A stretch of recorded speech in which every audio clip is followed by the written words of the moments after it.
8장 우상에게 바친 고기와 관련해서 여러분은 끊임없이 이런 질문을 합니다. 우상에게 바친 고기가 차려진 식탁에 앉아야 하나요? 말아야 하나요? 종종 우리는 이런 질문에 답하기 위해 알아야 할 모든 것을 알고 있다고 생각하기 쉽습니다.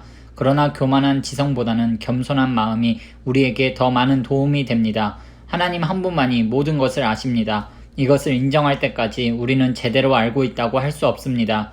어떤 사람들은 우상이라는 것은 전혀 실체가 없는 것이고 아무것도 아니며 우리 하나님 한 분밖에는 다른 신이 없다고 아주 정확하게 말합니다.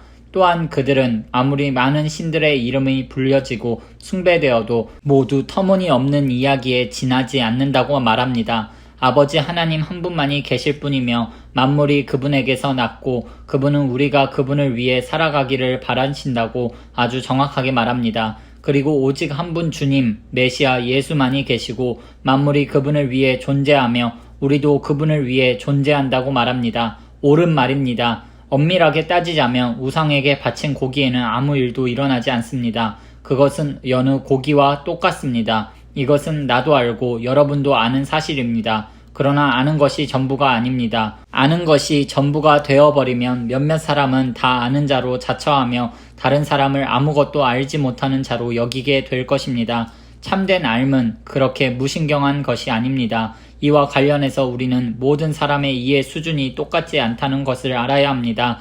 여러분 가운데는 평생 동안 우상에게 바친 고기를 먹어왔고 그 고기 속에 악한 것이 들어있어서 여러분 안에서도 악한 것이 될 것이라고 생각하는 사람이 있습니다. 그런 조건 아래서 형성된 상상력과 양심이라면 하룻밤 사이에 갑자기 바뀌지는 않을 것입니다.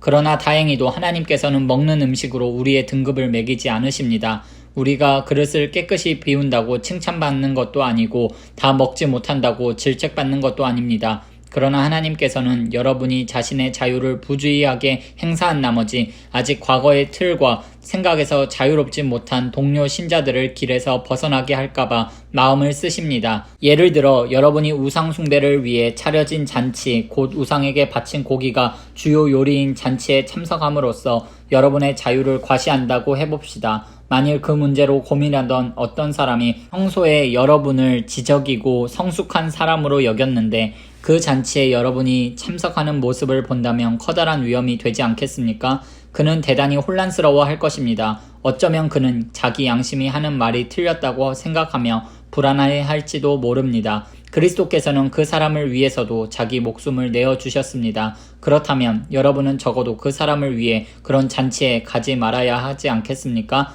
여러분이 말하는 것처럼 잔치에 가고 안 가고가 중요한 문제는 아니니까요.